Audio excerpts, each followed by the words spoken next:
heroes, and apparently we want to forget them. It's just a shocking, shameful denial of the truth. Bravest of the brave, the Gurkhas have fought for us for generations. Now thousands of them are being told your links with the UK aren't strong enough to live here. It is a gross injustice. It's quite deliberate injustice. It is a sustained injustice. This week, hard-earned medals handed back. A mass protest that shows a growing sense of betrayal. Dismay is turning to anger. We cannot bear anymore. We better die.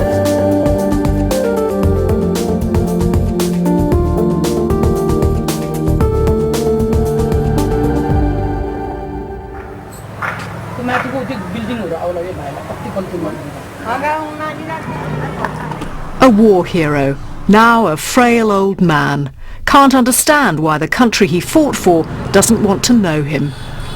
And he's not just any war hero. Burma, 1944. A Gurkha platoon attacks a Japanese machine gun position.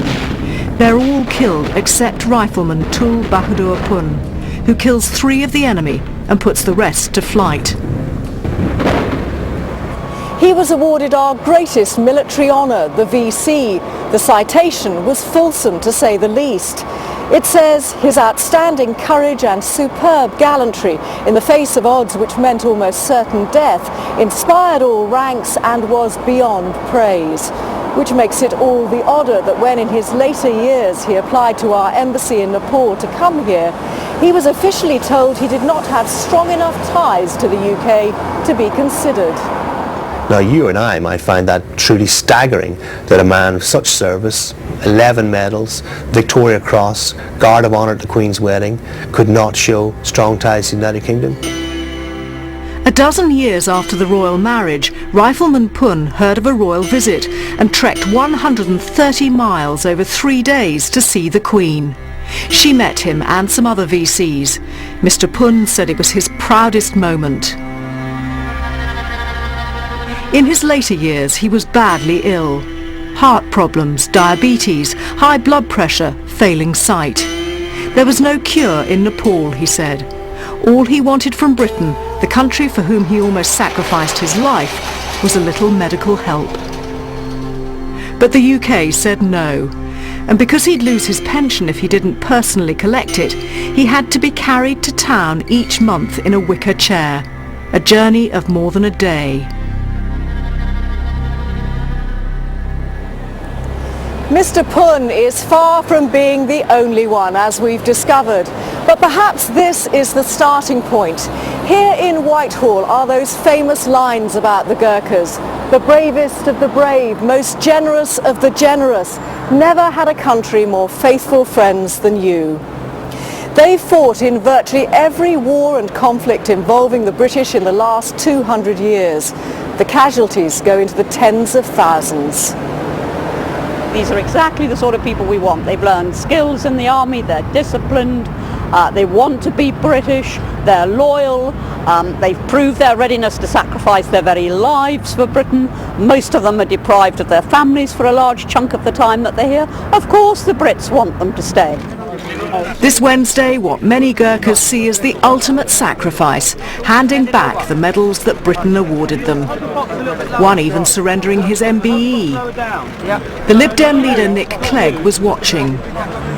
The medals which you have worn as a symbol of pride have now become today symbols of your anger.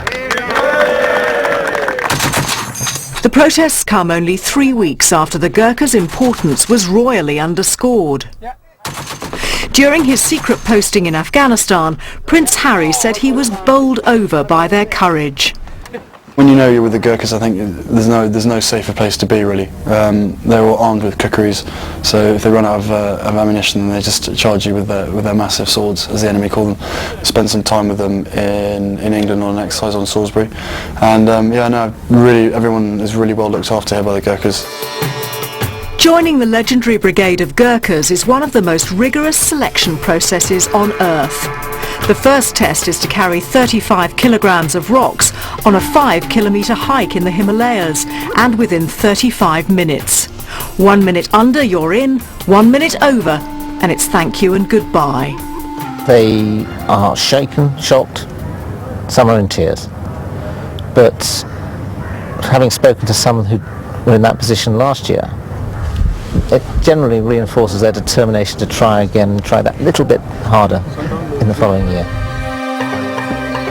Then exams. It's not just the fittest, but the best educated and most intelligent that the British want. This time, 28,000 apply for 238 places. Each recruit knows his chances of making the grade are more than 100 to 1 against. Those who do get through immediately swear an oath of allegiance to the British Crown. Easy to see why they're among the most feared soldiers in the world. Here in the UK, training is constant. This is Shorncliffe Barracks in Folkestone in Kent. They're also in Maidstone, and there are Gurkha communities around the south and southeast. If there was a minute's silence for every Gurkha killed or injured during the Second World War, the country would have to stay silent for 2 weeks. That just gives you some idea of their bravery and loyalty. Complaining is not in their nature. Many joined this demonstration in Westminster only reluctantly. Since the handover of Hong Kong in 1997, Gurkhas are allowed to live in Britain after 4 years' service, but those who joined before then are not. We feel this is a letdown. It's not. It makes us angry if you think about this. And then their pensions, less for those in Nepal where the cost of living is lower. And here in England they receive only a fraction of what's paid to the British troops who fought alongside them.